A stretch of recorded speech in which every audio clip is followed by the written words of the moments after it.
Gilles Alonso, bonjour. Vous êtes prof au CNSM de Lyon dans une section assez spéciale et, m'a-t-on dit, assez unique en France, la composition pour l'image. Exact ? Oui, c'est bien ça. Alors, est-ce que tout le monde peut entrer dans cette école ? Alors non, tout le monde ne peut pas rentrer au Conservatoire national supérieur. Il faut passer et réussir un concours d'entrée qui est plus ou moins difficile selon les disciplines.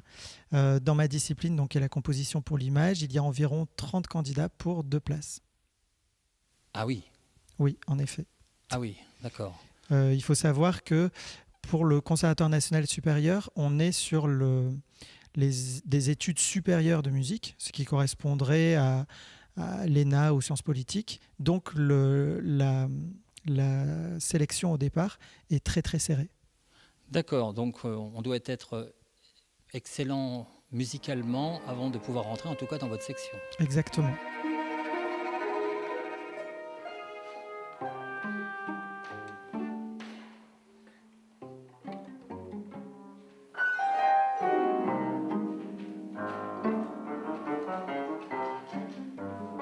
En fin de compte, vous apportez aussi une composition pour samedi soir avec une création originale jouée par les professeurs derrière un film muet.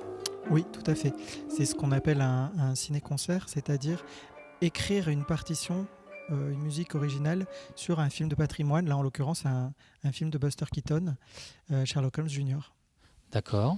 C'est un exercice que je trouve très intéressant et que je fais souvent faire à mes étudiants au conservatoire, parce que déjà on n'a pas forcément le réalisateur derrière l'épaule en permanence, donc le compositeur se sent un peu plus libre, et en même temps on n'a pas de bande son derrière laquelle se cacher non plus. Et j'ai tendance à penser que qui peut le plus peut le moins.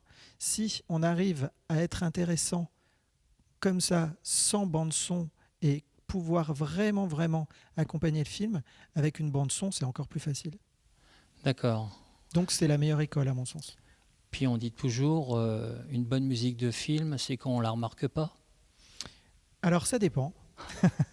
Ça dépend. Il y a effectivement de très bonnes musiques de films qu'on ne remarque pas. Comme, Et que quand on l'enlève, tout s'écroule. Exactement. Je pense aux musiques d'Alexandre Desplat, par exemple. C'est des musiques qu'on ne remarque peut-être pas de prime abord, mais qui sans elles changeraient complètement la couleur du film. C'est moins le cas avec des compositeurs comme John Williams, où parfois la musique peut apparaître comme tonitruante ou très en avant. Mais Les envolées. voilà, mais c'est peut-être aussi une musique qui est plus datée, on va dire, qui est aussi effectivement plus Commerciales. Oui. En France, on a une vision un peu différente et de la musique de film et du cinéma. Alors justement, à propos de ça, il y a d'autres écoles aux États-Unis, je pense, qui font ce genre de choses, composition pour l'image ou quelque chose comme ça. Ah oui, oui. Aux États-Unis, ils sont très très avancés en la matière, hein. Beaucoup plus qu'en Europe. Alors j'allais dire, c'est pas eux qui sont inventés, c'est nous qui sommes peut-être en retard. Oui, mais pour une raison toute simple, c'est que nous, en tout cas, le fonctionnement en France de la musique dépend des conservatoires. Comme son nom l'indique, c'est un lieu où malheureusement on s'occupe un peu plus du patrimoine et un peu moins de ce qui se passe dans la vraie vie. Donc je trouve qu'en l'occurrence, créer une classe de composition de musique de film, c'est une grande avancée. Parce que ce qu'il ne faut pas oublier, c'est que la musique de film, c'est la seule discipline musicale qui permet de concilier musique actuelle et musique orchestrale. Donc là, pour moi, c'est le chaînon manquant en fait. Missing Link. Bah, c'est super.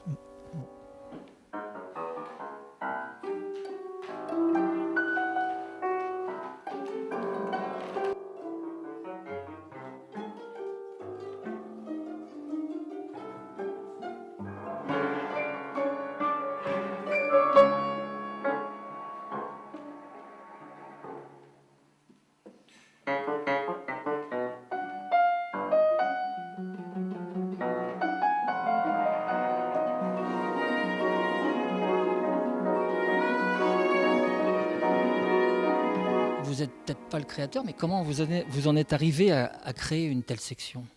Alors, effectivement, j'en suis pas le créateur. C'est mon professeur qui a créé cette classe en 2004. Moi, j'étais étudiant de la première promotion de cette classe. Vous l'avez viré, vous avez pris sa place. Non, malheureusement, quand il est parti de la classe, il m'a demandé de prendre la suite. Et donc j'ai accepté, mais j'ai dû aussi passer un concours pour être professeur, pour être le professeur de cette classe. D'accord. Et vous êtes l'unique professeur? Oui, je suis l'unique professeur. Alors il y a d'autres disciplines, d'autres petites, comme l'orchestration, comme l'écriture, donc ce qu'on appelle des unités de valeur ou des disciplines complémentaires. Oui. Et là, c'est fait par d'autres professeurs. Mais la discipline principale, qui est composition pour l'image, est faite par moi. Donc vous n'avez pas le droit de vous mettre en grève, sinon vous bloquez votre section. Ah oui, tout à fait.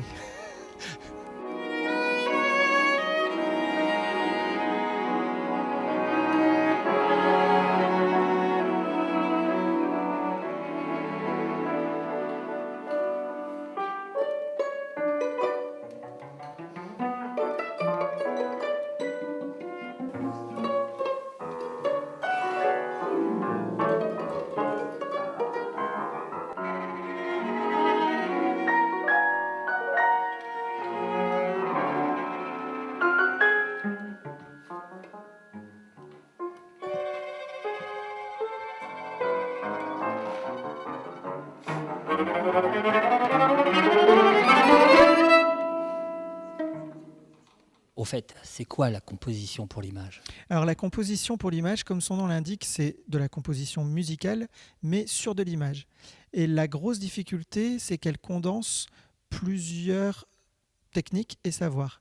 La première étant la composition, donc la connaissance approfondie de la musique, de l'écriture, de l'orchestration, mais également une analyse fine de l'image pour savoir quelle musique écrire sur quelle image. Et c'est déjà pas mal. On peut se planter en fin de compte parce que c'est pas toujours facile. Une personne comme vos deux élèves à côté peuvent très bien interpréter une certaine image d'un certain style qui en fin de compte ne va peut-être pas correspondre à la musique du jeune homme qui est derrière et à votre musique. Ça peut être complètement différent d'une personne à l'autre, de sa sensibilité, de son moment, de son vécu musical. Et j'ai envie de dire heureusement. C'est pour ça qu'un réalisateur va venir chercher tel compositeur ou tel autre.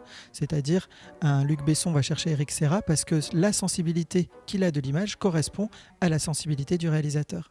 Et ce qui est important toujours d'avoir à l'esprit, c'est que sur une musique de film, il y a un compositeur, mais qu'il y a surtout la musique d'un film pour un réalisateur. On est toujours sur un binôme réalisateur-compositeur. C'est pour ça qu'on parle d'un film, par exemple, de Steven Spielberg, et qu'on parle d'un opéra de Mozart.